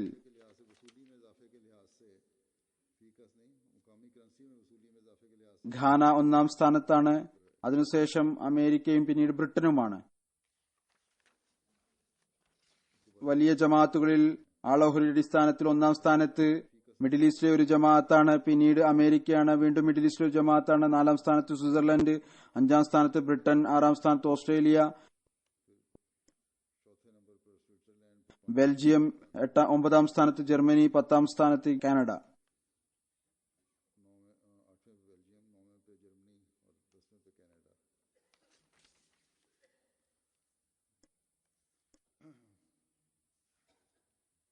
ഞാൻ പറഞ്ഞതുപോലെ ഈ വർഷം വഖഫ് ജദീദിൽ പങ്കാളികളായവരുടെ എണ്ണം 12 ലക്ഷത്തിലധികം ആയിട്ടുണ്ട്. 12,35,000-ത്തിലധികം ആളുകൾ പങ്കാളികളായി. കഴിഞ്ഞ വർഷത്തേക്കാൾ 6 ലക്ഷം അധികമാണ്. ഇതിൽ വർധനവിന്റെ അടിസ്ഥാനത്തിൽ പങ്കാളികളിൽ വർധനവുണ്ടാക്കിയിരിക്കുന്നത് അത് ആഫ്രിക്കയെ കൂടാതെ 1ാം സ്ഥാനത്ത് ഇന്ത്യയാണ്. കാനഡയും ബ്രിട്ടനും അമേരിക്കയും ഇത് വളരെ പ്രകടമാണ്. എന്നാൽ ഏറ്റവും കൂടുതൽ വർധനവ് ആഫ്രിക്കൻ രാജ്യങ്ങളിലാണ് ഉണ്ടായിട്ടുള്ളത്. ആഫ്രിക്കയിൽ 1ാം സ്ഥാനത്ത് നൈജീരിയയാണ്, പിന്നീട് കാമറൂൺ, ഗിനി കൊനാക്കറി, പിന്നീട് നൈജറാണ്, ബുർക്കിനോ ഫാസോ, പിന്നീട് മാലിയും ബെനിനും ആണ്. തൻസാനിയ, യുഗാണ്ടയാണ് അതിനുശേഷം. പ്രായപൂർത്തിയായവരുടെ ചന്തയിൽ പാകിസ്ഥാനിലെ ആദ്യത്തെ 3 ജമാഅത്തുകൾ 1ാം സ്ഥാനത്ത് ലാഹോറാണ്, 2ാം സ്ഥാനത്ത് റബുവയും 3ാം സ്ഥാനത്ത് കറാച്ചിയുമാണ്. ജില്ലകളുടെ പൊസിഷൻ ഈ വിധത്തിലാണ്. പാകിസ്ഥാനിൽ 1ാം സ്ഥാനത്ത് ഫൈസലാബാദ്, പിന്നീട് ഇസ്ലാമാബാദ്, പിന്നീട് സർഗോദ, പിന്നീട് ഗുജറാൻവാല, പിന്നീട് ഗുജറാത്ത്, മുൾത്താൻ, ഉമർകോട്ട്, നാരോവാൽ, ഹൈദരാബാദ്, ബഹാവൽപൂർ. ദഫ്തർ അത്ഫാലിൽ പാകിസ്ഥാനിലെ വലിയ 3 ജമാഅത്തുകൾ 1ാം സ്ഥാനത്ത് ലാഹോർ, 2ാം സ്ഥാനത്ത് കറാച്ചി, 3ാം സ്ഥാനത്ത് റബുവ. ജില്ലകളുടെ സ്ഥാനം ഈ വിധത്തിലാണ്. 1ാം സ്ഥാനത്ത് ഇസ്ലാമാബാദ്, 2ാം സ്ഥാനത്ത് ഫൈസലാബാദ്, 3ാം സ്ഥാനത്ത് ഗുജറാൻവാല, 4ാം സ്ഥാനത്ത് ഗുജറാത്ത്, 5ാം സ്ഥാനം ഹൈദരാബാദ്, 6ാം സ്ഥാനം ഡേറ ഗാസി ഖാൻ, 7ാം സ്ഥാനം മുൾത്താൻ, 8ാം സ്ഥാനം ആസാദ് കശ്മീർ, 9 കോയിലി, അമീർപൂർ ഖാസ്, 10 പിഷാവർ. ബ്രിട്ടനിലെ വലിയ 10 ജമാഅത്തുകൾ Worcester Park, Raynes Park, Birmingham West, Fazl mosque, Wimbledon Park, Gillingham, ഫിൻ South, New Malden, Bradford, South Glasgow. മൊത്തത്തിലുള്ള വസൂലിയുടെ അടിസ്ഥാനത്തിൽ ബ്രിട്ടനിലെ റീജൻസ് ഈ വിധത്തിലാണ്: Midland, North East, London A, London B, Middlesex. ഉസൂലിയുടെ അടിസ്ഥാനത്തിൽ അമേരിക്കയിലെ 10 ജമാഅത്തുകൾ Silicon Valley, Seattle, Detroit, Central Virginia, Los Angeles, Silver Spring, York, Harrisburg, Boston, Houston, North Dallas. വസൂലിയുടെ അടിസ്ഥാനത്തിൽ ജർമ്മനിയിലെ 5 ലോക്കൽ ഇമാരത്തുകൾ: ഹാംബർഗ് 1-ാം സ്ഥാനത്ത്, ഫ്രാങ്ക്ഫർട്ട്, ഡ്രോങ്കെ, ബാദൻ, വെസ്റ്റ്ബർദൻ, നൈട്രേറ്റ്സ്. മൊത്തത്തിലുള്ള വസൂലിയുടെ അടിസ്ഥാനത്തിൽ 10 ജമാഅത്തുകൾ: റോയ്സ് മാർക്ക്, നോയ്സ്, ഹോ ഇസ്ലാം, കോപ്ലെക്സ്, നോവസ്, ലിറ്റാവോങ്, ഫോൾട്ട. കാനഡയിലെ 3 ഇമാരത്തുകൾ: 1-ാം സ്ഥാനത്ത് കാൽഗറി, മാങ്ക്വർ, ബെയിൻ. വലിയ 5 ജമാഅത്തുകൾ: മിൽട്ടൺ, ജോർജ് ടൗൺ 1-ാം സ്ഥാനത്ത്, പിന്നീട് Durham, Edmonton West, Edmonton West, Saskatoon North, Ottawa West. അത്ഫാൽ കാനഡയിലെ 5 പ്രത്യേക ജമാഅത്തുകൾ: ഡൽഹം 1-ാം സ്ഥാനം, Calgary, North West, Milton, Georgetown, Peace Village, East Woodbridge. ഞാൻ പല പ്രാവശ്യം മുമ്പും ശ്രദ്ധിപ്പിച്ചിട്ടുണ്ട്, ദഫ്തർ അത്ഫാൽ ഏതുപോലെയാണോ കാനഡയിൽ ഓർഗനൈസായ നിലയിൽ പ്രവർത്തിക്കുന്നത്, ലോകത്തിലെ മറ്റു രാജ്യങ്ങളിലും ഈ കാര്യങ്ങളിലേക്ക് ശ്രദ്ധിക്കേണ്ടതിന്റെ ആവശ്യമുണ്ട്. ഇതിനെക്കുറിച്ച് ഈ കാര്യം കൂടി പറയാം. ദഫ്തർ അത്ഫാൽ കേവലം വഖഫ് ജദീദിൽ മാത്രമാണ്, തെഹ്രീക്കെ ജദീദിൽ ഇല്ല. മൊത്തത്തിലുള്ള വസൂലിയുടെ അടിസ്ഥാനത്തിൽ ഇന്ത്യയിലെ 10 സംസ്ഥാനങ്ങൾ: കേരള 1-ാം സ്ഥാനത്ത്, തമിഴ്നാട് 2-ാം സ്ഥാനം, ജമ്മു കശ്മീർ, തെലുങ്കാന, കർണാടക, വെസ്റ്റ് ബംഗാൾ, ഒഡീഷ, പഞ്ചാബ്, ഉത്തർപ്രദേശ്, ഡൽഹി, മഹാരാഷ്ട്ര. ജമാഅത്തുകൾ വസൂലിയുടെ അടിസ്ഥാനത്തിൽ: കരുളായി 1-ാം സ്ഥാനത്ത്, 2-ാം സ്ഥാനം കാലിക്കറ്റ്, പിന്നീട് ഹൈദരാബാദ്, പത്തപ്പീരിയം, കാദിയാൻ, കണ്ണൂർ ടൗൺ, കൽക്കത്ത, സോളൂർ, ബാംഗ്ലൂർ, പയങ്ങാടി, ഋഷിനഗർ. ഓസ്ട്രേലിയയിലെ 10 ജമാഅത്തുകൾ: Melbourne South, Castle Hill, Mount Druitt, ഡ്രൈച്ച്, Adelaide South, Lampton, Brisbane South, Logan, മോസ്ബൺ പാർക്ക്, ബ്ലാക്ക് ടൗൺ. ഞാൻ പറഞ്ഞതുപോലെ ഓസ്ട്രേലിയയിൽ നിന്ന് എന്നോട് ആരോ ചോദിച്ചിരുന്നു, വഖഫ് ജദീദിൽ അത്ഫാലിന്റെ ദഫ്തർ ഉള്ളതുപോലെ തെഹ്രീക്കെ ജദീദിലും ഉണ്ടോ എന്ന്. തെഹ്രീക്കെ ജദീദ് ഇതൊന്നുമില്ല. അത്ഫാൽ നിന്ന് ചന്ത വസൂൽ ചെയ്യുന്നത് വഖഫ് ജദീദിൽ മാത്രമാണ്. അവർക്കായി പ്രത്യേകം ലെഡ്ജർ ഉണ്ട്. അള്ളാഹു ത്യാഗം ചെയ്യുന്നവരുടെ എല്ലാവരുടെയും സമ്പത്തിലും ജീവനിലും വളരെയധികം അനുഗ്രഹം വർഷിക്കട്ടെ. അള്ളാഹു കൂടുതലായി ത്യാഗത്തിന് തൗഫീക്ക് നൽകുന്നതോടൊപ്പം എണ്ണത്തിലും വർധനവുണ്ടാക്കുമാറാകട്ടെ. ഇനി ഞാൻ നമസ്കാരത്തിന് ശേഷം 2 ജനാസ ഗായിബ് നമസ്കരിപ്പിക്കും. ഒന്നാമത്തെ ജനാസ മുഹമ്മദ് അസ്ലം ഷാദ് സാഹിബ് മംഗ്ലയുടേതാണ്. അദ്ദേഹം ഡിസംബർ 31 രാത്രി 10:40 71-ാമത്തെ വയസ്സിൽ വഫാത്തായി. ഇന്നാ ലില്ലാഹി വ ഇന്നാ ഇലൈഹി റാജിഊൻ.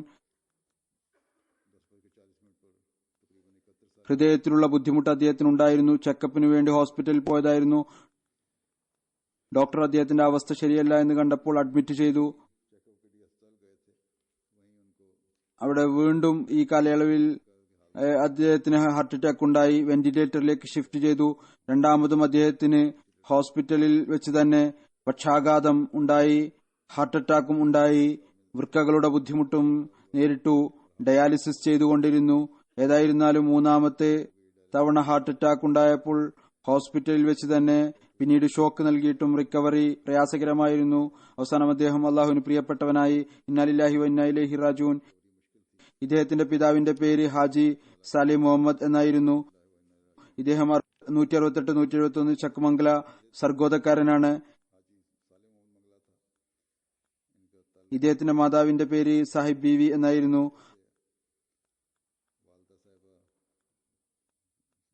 1955 അദ്ദേഹത്തിന്റെ പിതാവ് ഹാജി മുഹമ്മദ് സാലിഹ് സാഹിബ് ചക്മംഗലയുടെ നേതൃത്വത്തിൽ 80 അംഗങ്ങൾ ഹസ്രത്ത് ഖലീഫത്തുൽ മസീഹ് സാനി ഹസ്രത്ത് മുസ്ലിം മൗദ് റളിയല്ലാഹു തആല അൻഹുവിന്റെ കയ്യിൽ റബോയിൽ വന്ന് ബൈഅത്ത് ചെയ്തു. ഇതിനെക്കുറിച്ച് ഹസ്രത്ത് മുസ്ലിം മൗദ് പരാമർശിച്ചിട്ടുണ്ട്. ഇതിൽ മുഹമ്മദ് അസ്ലം ഷാദ് മംഗലായും ഉണ്ടായിരുന്നു. കുട്ടികളിൽ അന്ന് അദ്ദേഹത്തിന്റെ പ്രായം 10 വയസ്സായിരുന്നു. ഇദ്ദേഹം തന്റെ ഗ്രാമത്തിൽ വെച്ച് തന്നെ പ്രൈമറി വിദ്യാഭ്യാസം നേടി. പിന്നീട് റബോയിൽ തലീമുൽ ഇസ്ലാം ഹൈസ്കൂളിൽ ചേർക്കുന്നതിന് വേണ്ടി പിതാവ് കൊണ്ടുവന്നു. 6ാം ക്ലാസ്സിൽ അഡ്മിഷൻ ലഭിച്ചു. ഇദ്ദേഹത്തിന്റെ പിതാവ് അന്ന് ഖലീഫത്തുൽ മസീഹ് സാലിസ് സാഹിബ്സാദ മിർസ നാസിർ അഹമ്മദ് സാഹിബിനോട്, അന്ന് അദ്ദേഹം കോളേജിന്റെ പ്രിൻസിപ്പളായിരുന്നു, അദ്ദേഹത്തെ ഏൽപ്പിച്ചുകൊണ്ട് പറഞ്ഞു, ഞാൻ താങ്കളെ ഒരു പക്ഷിയെ ഏൽപ്പിക്കുകയാണ്, ഇതിനെ താങ്കൾ പരുന്താക്കി മാറ്റുക. ഖലീഫത്തുൽ മസീഹ് സാലിസ് പറയുന്നു, ഇൻഷാ അല്ലാഹ് ഇത് പരുന്തായി മാറും. അള്ളാഹു പിന്നീട് മാഷാ അല്ലാഹ് വളരെയധികം സേവനം ചെയ്യാൻ അദ്ദേഹത്തിന് തൗഫീക്ക് നൽകി. 61 അദ്ദേഹം മെട്രിക് പാസ്സായി. പിന്നീട് തലീമുൽ ഇസ്ലാം സ്കൂളിൽ നിന്ന് BA എടുത്തു. പഞ്ചാബ് യൂണിവേഴ്സിറ്റിയിൽ നിന്ന് MA അറബി പൂർത്തിയാക്കി. അവിടെയും സ്ഥാനം കരസ്ഥമാക്കി. 68-69 അറബി MA പൂർത്തിയാക്കിയതിനു ശേഷം 1880 വരെ 14 വർഷം തലീമുൽ ഇസ്ലാം കോളേജിൽ ലെക്ചറായി പ്രവർത്തിച്ചു. 1974-75 അദ്ദേഹം കോളേജുകളിൽ വന്നിട്ടുണ്ടായിരുന്നു. ഏതായിരുന്നാലും 1980 ഭരണകൂടം അഹമ്മദി അധ്യാപകന്മാരെ വിവിധ സ്ഥലങ്ങളിൽ സ്ഥലം മാറ്റം നടത്തിയത് കാരണം അദ്ദേഹം സേവനം ചെയ്യാൻ ആഗ്രഹിച്ചിരുന്നു. അദ്ദേഹം അവിടെ നിന്ന് രാജിവെച്ചു. ഹസ്രത്ത് ഖലീഫത്തുൽ മസീഹ് സാലിസ് റഹ്മത്തുള്ളാഹി അലൈഹിയുടെ സമക്ഷത്തിൽ ഹാജരായി വഖഫ് ചെയ്യാൻ തന്റെ പേര് സമർപ്പിച്ചു. ഹുസൂർ റഹ്മത്തുള്ളാഹി തആല പറഞ്ഞു, എന്റെ ഓഫീസിൽ വന്നാലും. അങ്ങനെ പ്രൈവറ്റ് സെക്രട്ടറിയുടെ ഓഫീസിൽ അദ്ദേഹത്തെ നിയമിച്ചു. 3 മാസത്തിനു ശേഷം അദ്ദേഹത്തെ അസിസ്റ്റന്റ് പ്രൈവറ്റ് സെക്രട്ടറിയായി നിയമിച്ചു. 1982 ഹസ്രത്ത് ഖലീഫത്തുൽ മസീഹ് റാബി അദ്ദേഹത്തെ പ്രൈവറ്റ് സെക്രട്ടറിയായി നിയോഗിച്ചു. മരണം വരെ റബോയിൽ അദ്ദേഹം പ്രൈവറ്റ് സെക്രട്ടറിയുടെ സേവനം ചെയ്തുകൊണ്ടിരുന്നു.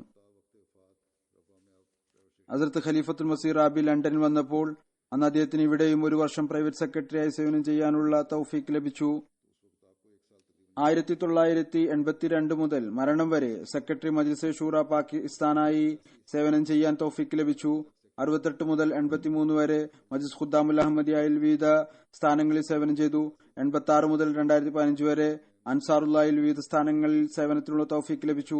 ഇപ്പോൾ നായിബ് സദറായിരുന്നു. അദ്ദേഹത്തിന് ഭാര്യയും 6 ആൺകുട്ടികളും 2 പെൺകുട്ടികളുമുണ്ട്. അള്ളാഹു ഇവർക്കും ക്ഷമ പ്രദാനം ചെയ്യുമാറാകട്ടെ. അദ്ദേഹത്തിന്റെ നന്മകൾ നിലനിർത്താൻ തൗഫീക്ക് നൽകുമാറാകട്ടെ. ഇദ്ദേഹത്തിന്റെ ഒരു മകൻ മുഹമ്മദ് നയ്യർ മംഗള റബ്ബി സിൽസിലയാണ്, റബോയിൽ റിസർച്ച് സെല്ലിലാണ്. രണ്ടാമത്തേത് അത്തീഖ് മംഗല വഖഫെനൌ ആണ്, മെഡിക്കൽ ലാബ് ടെക്നീഷ്യൻ ആണ്. ഇദ്ദേഹത്തിന്റെ മരുമകൻ പറയുന്നു, അദ്ദേഹം ഒരുപാട് ശ്രേഷ്ഠതകളുടെ ഉടമസ്ഥനായിരുന്നു. എല്ലാവിധ ബുദ്ധിമുട്ടുകളെയും വളരെ ധൈര്യത്തോടുകൂടി നേരിടുമായിരുന്നു.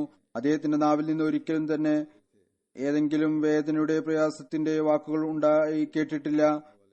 മുഴുവൻ ജീവിതവും ദീനീ സേവനത്തിനു വേണ്ടി വഖഫ് ചെയ്യുന്നു. രാവിലെയും വൈകുന്നേരം എല്ലായ്പ്പോഴും ജമാഅത്തി പ്രവർത്തനങ്ങളിൽ മുഴുകുമായിരുന്നു. യഥാർത്ഥത്തിൽ അദ്ദേഹം തന്റെ വഖഫിനോടുള്ള കടമ പൂർണ്ണമായ നിലയിൽ നിറവേറ്റി.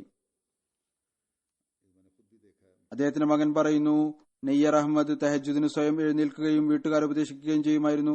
വളരെ വേദനയോടുകൂടി ദുആ ചെയ്യുമായിരുന്നു. ജമാഅത്തായി നമസ്കാരത്തിന് പോകുമ്പോൾ കുട്ടികളെയും കൂടെ കൊണ്ടുപോകുമായിരുന്നു. അദ്ദേഹത്തിന്റെ മകൾ ആബിദ പറയുന്നു, അള്ളാഹുവിൽ വളരെയധികം തവക്കുൽ ആയിരുന്നു. വളരെ ധൈര്യശാലിയും ആത്മവിശ്വാസമുള്ള ആളുമായിരുന്നു. എന്നിരുന്നാലും എന്തെങ്കിലും പ്രയാസമുണ്ടെങ്കിൽ ഒരിക്കലും മുഖം കൊണ്ടോ നാവുകൊണ്ടോ പ്രകടിപ്പിക്കുമായിരുന്നില്ല. മറിച്ച് അള്ളാഹുവിന്റെ സമക്ഷത്തിൽ വീണ് കരയുമായിരുന്നു. കാലത്തിന്റെ ഖലീഫയുടെ മുന്നിൽ ദുആക്ക് വേണ്ടി എഴുതുമായിരുന്നു. അതെത്ര വലിയ കാര്യമായാലും ചെറിയ കാര്യമാണെങ്കിൽ എല്ലായ്പ്പോഴും കാലത്തിന്റെ ഖലീഫയിൽ നിന്ന് അഭിപ്രായം പറയുമായിരുന്നു. തന്റെ ദരിദ്രരായ ബന്ധുക്കളെ വളരെയധികം സഹായിക്കുമായിരുന്നു. മരുമകൾ പറയുന്നു, ഒരുപാട് ഗുണങ്ങളുള്ള ആളായിരുന്നു. വളരെ എളിയ പ്രകൃതം, അതിഥി സൽക്കാര പ്രിയൻ, എല്ലാവരുമായി ഇടപഴകുന്ന വ്യക്തിത്വം. ഒരിക്കലും ഓഫീസിലെ കാര്യം വീട്ടിൽ വന്ന് പറയുമായിരുന്നില്ല. പുറത്തുനിന്ന് ഞങ്ങൾ അറിയാൻ കഴിഞ്ഞാൽ പറയും, അങ്ങനെയോ അത് നിങ്ങൾ അറിഞ്ഞുവെങ്കിൽ എനിക്കും പറഞ്ഞു തരിക. ഓഫീസിലെ കാര്യങ്ങൾ അദ്ദേഹം ഒരിക്കലും വീട്ടിൽ വന്ന് ഡിസ്കസ് ചെയ്യാറുണ്ടായിരുന്നില്ല. അദ്ദേഹത്തിന്റെ മരുമകൾ അസ്ലം പർവാന സാഹിബിന്റെ മകളാണ്. പറയുന്നു, എന്റെ പിതാവിന്റെ ഷഹാദത്തിന് ശേഷം വളരെ കൂടുതൽ ശ്രദ്ധിക്കാൻ തുടങ്ങി. മരുമക്കൾക്ക് എല്ലായ്പ്പോഴും വീട്ടിൽ സ്ഥാനം നൽകി. വീട്ടിൽ എപ്പോഴും എന്തെങ്കിലും കാര്യമുണ്ടെങ്കിൽ മരുമക്കളുടെ അഭിപ്രായവും ചോദിക്കും. ഇതാണ് യഥാർത്ഥത്തിൽ വീടുകളെ സ്വർഗതുല്യമാക്കി മാറ്റാനുള്ള മാർഗങ്ങൾ. ഇദ്ദേഹത്തിന്റെ സഹോദരപുത്രൻ പറയുന്നു, എല്ലായ്പ്പോഴും ജമാഅത്തും ഖിലാഫത്തുമായി ഓരോ നിമിഷവും ത്യാഗം ചെയ്യാൻ തയ്യാറായി കണ്ടു. ഖിലാഫത്തുമായി വലിയ സ്നേഹമുള്ള ആളായിരുന്നു. ഡോക്ടർ മസൂദുൽ ഹസൻ നൂരി സാഹിബ് പറയുന്നു, 8 വർഷമായി മംഗല സാഹിബിനെ അടുത്തുനിന്ന് കാണാൻ സാധിച്ചു. അദ്ദേഹത്തിന്റെ ശ്രേഷ്ഠ ഗുണങ്ങളിൽ വളരെ പ്രകാശിതമായി കാണാൻ സാധിച്ചത് വലിയ വിനയം, ഉന്നത സ്വഭാവങ്ങളുടെ ഉടമസ്ഥൻ, സഹാബാനുഭൂതിയുള്ള വ്യക്തിത്വൻ. ഈ വ്യക്തിത്വം അഹങ്കാരത്തിൽ നിന്നും വെറുപ്പിൽ നിന്നും ശുദ്ധമായിരുന്നു. വളരെ വിനീതമായ വ്യക്തിത്വമായിരുന്നു. ഷുഗറും ബ്ലഡ് പ്രഷറും ഹൃദയ രോഗം ഉണ്ടായിരുന്നിട്ടും അദ്ദേഹം 5 നേരം നമസ്കാരം നിർവഹിക്കാൻ പള്ളിയിൽ പോയി നമസ്കരിച്ചുകൊണ്ടിരുന്നു. ഖിലാഫത്തുമായി വളരെയധികം ഇഖ്ലാസോടും കൂറോടും കൂടിയ ബന്ധമായിരുന്നു. PS ഓഫീസിലെ ഉദ്യോഗസ്ഥൻ ബഷീർ അഹമ്മദ് സാഹിബ് പറയുന്നു, എനിക്ക് ഇദ്ദേഹത്തോടൊപ്പം 22 വർഷം ജോലി ചെയ്യാൻ അവസരം ലഭിച്ചു. എല്ലായ്പ്പോഴും സ്നേഹത്തോടുകൂടി സഹായിച്ചു, എപ്പോഴും മാർഗദർശനം നൽകി. PS ഓഫീസിലെ മിയാം വസീം അഹമ്മദ് സാഹിബ് പറയുന്നു, എന്റെ ക്വാർട്ടർ മംഗല സാഹിബിന്റെ അടുത്തായിരുന്നു. ഒരിക്കൽ എന്റെ മാതാവ് രോഗിയായി. അപ്പോൾ കൂടെ കൂടെ അവരുടെ ആരോഗ്യത്തെക്കുറിച്ച് എന്നോട് ചോദിക്കുമായിരുന്നു. മിർസ ദാവൂദ് സാഹിബ് PS ഓഫീസിലെ ഉദ്യോഗസ്ഥനാണ്. പറയുന്നു, 24 വർഷം എന്നോടൊപ്പം ജോലി ചെയ്തു. എപ്പോഴും അദ്ദേഹം നിശ്ചയദാർഢ്യവും നൽകി. ജോലിയുടെ മേൽനോട്ടം വഹിച്ചു. എപ്പോഴെങ്കിലും ദേഷ്യപ്പെട്ടാൽ തന്നെ ഉടനെ വിളിച്ച് ആശ്വസിപ്പിക്കും. മറ്റൊരു ഉദ്യോഗസ്ഥന് ഖാലിദ് ഇമ്രാൻ പറയുന്നു,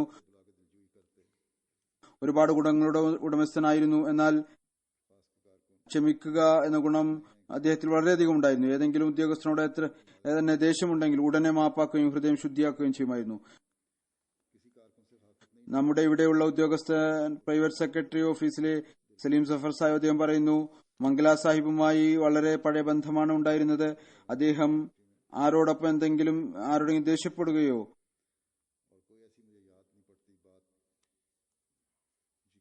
ചെയ്ത സംഭവം ഓർമ്മയില്ല. എപ്പോഴും പുഞ്ചിരിച്ചു കൊണ്ടിരിക്കുമായിരുന്നു. അത്താവുൽ മുജീബ് റാഷിദ് സാഹിബ് ഇമാം മസ്ജിദ് ഫസൽ ലണ്ടൻ പറയുന്നു, അദ്ദേഹവുമായി എനിക്ക് വളരെ ദീർഘകാലമായ ബന്ധമുണ്ടായിരുന്നു. ഹുദ്ദാമുൽ അഹമ്മദിയായിൽ മർക്കസിയായിൽ വിവിധ വകുപ്പുകളിൽ ജോലി ചെയ്തു. ശേഷം ബന്ധം നിലനിന്നു. അദ്ദേഹത്തിന്റെ ഖിലാഫത്തിനുള്ള സ്നേഹവും വിശ്വാസവും ഉത്തരവാദിത്വം നിറവേറ്റണം എന്ന ബോധവും വളരെ വ്യക്തമായ ഉന്നതമായ നിലയിൽ ഉണ്ടായിരുന്നു. പറയുന്നു, ലിഖാൽ അൽ അറബും ചോദ്യോത്തര സദസ്സുകളും റെക്കോർഡ് ചെയ്യുന്ന കാലത്ത് പല പ്രാവശ്യം ഹദ്റത്ത് ഖലീഫത്തുൽ മസീഹ് റാബിയുടെ നിർദ്ദേശപ്രകാരം അദ്ദേഹത്തിൽ നിന്ന് വിവിധ കാര്യങ്ങൾ അറിയാനായി ബന്ധം വെക്കുമായിരുന്നു. അവസരം ലഭിച്ചിരുന്നു. ഉടനെ തന്നെ വളരെ ഊർജ്ജസ്വലതയോടുകൂടി ആവശ്യമായ കാര്യങ്ങൾ അയച്ചു തരുമായിരുന്നു. മസർ വസീം സാഹിബ് അദ്ദേഹം പറയുന്നു, അദ്ദേഹം മുത്തമി മക്കാമിയായിരുന്നപ്പോൾ ഞാൻ ഖിദ്മത്തെ അൽക്കൻ നാസിമായിരുന്നു. റബുവിൽ ഒരിക്കൽ ആക്സിഡന്റ് ഉണ്ടായി. രാത്രി 12:30 മണിക്ക് ബൈക്കിൽ എന്റെ വീട്ടിൽ വന്നു. എന്നിട്ട് പറഞ്ഞു, ആക്സിഡന്റായി, രോഗികൾ ഫൈസലാബാദിലാണ്, കുറെ ഖുദ്ദാമുകൾ അങ്ങോട്ട് പോയാലും ഞാൻ കാറിനുള്ള സംവിധാനം ഒരുക്കിയിട്ടുണ്ട്. അവർക്ക് രക്തത്തിനുള്ള സംവിധാനം നൽകേണ്ടതുണ്ട്. ചില രോഗികൾക്ക് രക്തം ആവശ്യമുണ്ടെന്ന് പറയുന്നു.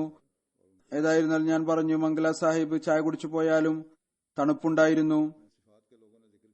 പറഞ്ഞു, ഇപ്പോൾ ചായയുടെ സമയമില്ല, ജനങ്ങൾ ഇപ്പോൾ മരിച്ചുകൊണ്ടിരിക്കുകയാണ്, ഉടനടി അവിടെ എത്തുക. അപ്പോൾ അദ്ദേഹത്തിന് വളരെ ശക്തമായ പനിയുണ്ടായിരുന്നു. എന്നിട്ടും ഉത്തരവാദിത്വ ബോധം ജീവിതത്തിലായിരുന്നു. സൈക്കിളിൽ നാസിം ഖിദ്മത്തെ അൽക്കിന്റെ വീട്ടിലെത്തി അദ്ദേഹത്തിന് ടീം തയ്യാറാക്കി അയച്ചു. ആളുകൾ പരാമർശിച്ച ഈ ഗുണങ്ങൾ കുട്ടികളും അന്യരും ഇതിൽ അല്പം പോലും അതിശയോക്തിയില്ല. ഞാൻ മുമ്പ് പറഞ്ഞിട്ടുണ്ട്, ഞാൻ വിചാരിക്കുന്നത് ഇദ്ദേഹത്തിന്റെ ഗുണം ഇതിനേക്കാൾ കൂടുതൽ ആയിരുന്നു. എനിക്കും ഇദ്ദേഹവുമായി നീണ്ടകാലത്തെ ബന്ധമുണ്ടായിരുന്നു. ഞാൻ ഏതാനും ദിവസം ഇദ്ദേഹത്തിൽ നിന്ന് പഠിക്കുകയും ചെയ്തിട്ടുണ്ട്. തുടക്കത്തിൽ കോളേജിൽ, പിന്നീട് ഖുദ്ദാമുൽ അഹമ്മദിയായാലും അൻസാറുല്ലാഹി എന്നോടൊപ്പം ജോലി ചെയ്തു. ഖലീഫത്തുൽ മസീഹ് റാബി എന്നെ നാസിർ ആലാക്കിയപ്പോൾ ഇദ്ദേഹവുമായി നേരിട്ട് ഒരുപാട് ബന്ധപ്പെട്ടു. എപ്പോഴും അങ്ങേയറ്റത്തെ അനുസരണമുള്ള ആളായിട്ടാണ് ഞാൻ കണ്ടിട്ടുള്ളത്. ജോലി ചെയ്യുന്നതിൽ വളരെ ഊർജ്ജസ്വലനായിരുന്നു. വളരെ ഉത്തരവാദിത്വത്തോടുകൂടി ജോലി ചെയ്യുമായിരുന്നു. പിന്നീട് ഖിലാഫത്തിന് ശേഷം ഇദ്ദേഹത്തിന് എന്തെങ്കിലും ജോലി ഏൽപ്പിച്ചാൽ വിനയവും എളിമയും ജീവിതത്തിൽ നടത്തുമായിരുന്നു. ഞാൻ പല പ്രാവശ്യം അദ്ദേഹത്തെ ഇവിടെ ജൽസയിൽ ഏൽപ്പിച്ചു. വരുമ്പോഴെല്ലാം സാധാരണ ഉദ്യോഗസ്ഥന്മാരോടൊപ്പം ഇരുന്ന് ജോലി ചെയ്യുമായിരുന്നു. ഒരിക്കലും തന്നെ ഞാൻ അവിടെ പ്രൈവറ്റ് സെക്രട്ടറിയാണ്, അതുകൊണ്ട് എനിക്ക് പ്രത്യേക മേശയും കസേരയും വേണം എന്ന് പറഞ്ഞില്ല. സാധാരണ ഉദ്യോഗസ്ഥരോടൊപ്പം ഇരുന്ന് വളരെ നിസ്സാരമായ ജോലികൾ പോലും ചെയ്യുമായിരുന്നു. അള്ളാഹു അദ്ദേഹത്തിന്റെ സ്ഥാനം ഉയർത്തുമാറാകട്ടെ, കാരുണ്യത്തോടും മഗ്ഫിറത്തോടും കൂടി പെരുമാറട്ടെ. രണ്ടാമത്തെ ജനാസ അഹമ്മദ് ഷെയ്ഖ് ജുയ്യ സാഹിബിന്റേതാണ്. അദ്ദേഹം സാലെ മുഹമ്മദ് ജുയ്യ സാഹിബിന്റെ മകനായിരുന്നു. ബെൽജിയത്തിലാണ് താമസിച്ചിരുന്നത്. 78ാമത്തെ വയസ്സിൽ വഫാത്തായി. ഇന്നാ ലില്ലാഹി വ ഇന്നാ ഇലൈഹി റാജിഊൻ. അവിടെ സോഷ്യൽ വർക്കറായി ജോലി ചെയ്യുകയായിരുന്നു. നമസ്കാരത്തിൽ കൃത്യനിഷ്ഠയുള്ള, സ്നേഹമുള്ള, ദരിദ്രരെ സേവിക്കുന്ന, നന്മ നിറഞ്ഞ മുഖലിസായ വ്യക്തിയായിരുന്നു. ഇദ്ദേഹത്തിന്റെ സന്തപ്ത കുടുംബത്തിൽ 2 ആൺമക്കളും 3 പെൺകുട്ടികളും ഉണ്ട്. ഒരു മകൻ ഒസാമ ജുയ്യ ജീവിതം വഖഫ് ചെയ്ത് ജാമിയ അഹമ്മദിയ UK പഠിച്ച് ഇപ്പോൾ മയോട്ടായിലെ ദ്വീപിൽ മുബല്ലിഗ സിൽസിലയായി സേവനം ചെയ്യുകയാണ്. അതിനുള്ള തൗഫീക്ക് ലഭിച്ചുകൊണ്ടിരിക്കുന്നു. ഇദ്ദേഹത്തിന്റെ പിതാവിന്റെ ജനാസയിൽ ഇദ്ദേഹത്തിന് പങ്കെടുക്കാൻ സാധിച്ചില്ല. ഇദ്ദേഹം കർമ്മഭൂമിയിലായിരുന്നു. ഡോക്ടർ അഹമ്മദ് ജൊയ്യ സാഹിബിന് ക്യാൻസർ കാരണം ചികിത്സയില്ല എന്ന് പറഞ്ഞിരുന്നു. ജീവിതം ഇനി ഏതാനും ദിവസം മാത്രം ബാക്കിയുള്ളതാണ്. ആ ദിവസങ്ങളിൽ പ്രിയപ്പെട്ട ഒസാമ ജുയ്യ മുബല്ലിഗ സിൽസില ഇവിടെ വന്നിരുന്നു. പിതാവിന്റെ രോഗം കാരണം പ്രയാസത്തിലുമായിരുന്നു. എന്നാൽ പിതാവ് മകനോട് പറഞ്ഞു, നിന്റെ ജോലി കർമ്മഭൂമിയിൽ നിൽക്കുക എന്നുള്ളതാണ്. നീ എന്നെ കുറിച്ച് ചിന്തിക്കേണ്ട ആവശ്യമില്ല. പോയി നിന്നെ ഏൽപ്പിച്ചിരിക്കുന്ന ജമാഅത്തിന്റെ ഭാഗത്തു നിന്നുള്ള ജോലി, കാലത്തിന്റെ ഖലീഫ ഏൽപ്പിച്ചിരിക്കുന്ന ജോലി, അത് പോയി പൂർത്തിയാക്കുക. അങ്ങനെ നിർബന്ധപൂർവം മകനെ അദ്ദേഹം പറഞ്ഞയച്ചു. മകൻ പോയി ഏതാനും ദിവസം കഴിഞ്ഞ് അദ്ദേഹത്തിന്റെ മരണം സംഭവിച്ചു. അള്ളാഹു അദ്ദേഹത്തിൽ കരുണ ചെയ്യട്ടെ. അസീസം ഒസാമ ജുയ്യ സാഹിബിന് ദീനീ സേവനത്തിൽ മുഴുകിയിരിക്കുകയാണ്. അള്ളാഹു അനുഗ്രഹങ്ങളും സഹായവും പ്രദാനം ചെയ്യട്ടെ. മുമ്പത്തേക്കാൾ ഉപരിയായി ദീനീ സേവനത്തിന് തൗഫീക്ക് നൽകുമാറാകട്ടെ. മാതാപിതാക്കളുടെ നല്ല ആഗ്രഹങ്ങളെ പൂർത്തീകരിക്കുന്നവനായി തീരട്ടെ. അള്ളാഹുവിന്റെ അനുഗ്രഹത്താൽ ഇവിടെ നിന്നിറങ്ങുന്ന വാക്ഫീങ്ങൾ, മുറബിമാർ, മുബല്ലിഗീങ്ങൾ വളരെ പ്രവർത്തന നിരതരാണ്. അള്ളാഹു ഈ വിനയവും ജോലി ചെയ്യാനുള്ള കഴിവും ധൈര്യവും അവരിൽ എല്ലായ്പ്പോഴും നിലനിർത്തുമാറാകട്ടെ.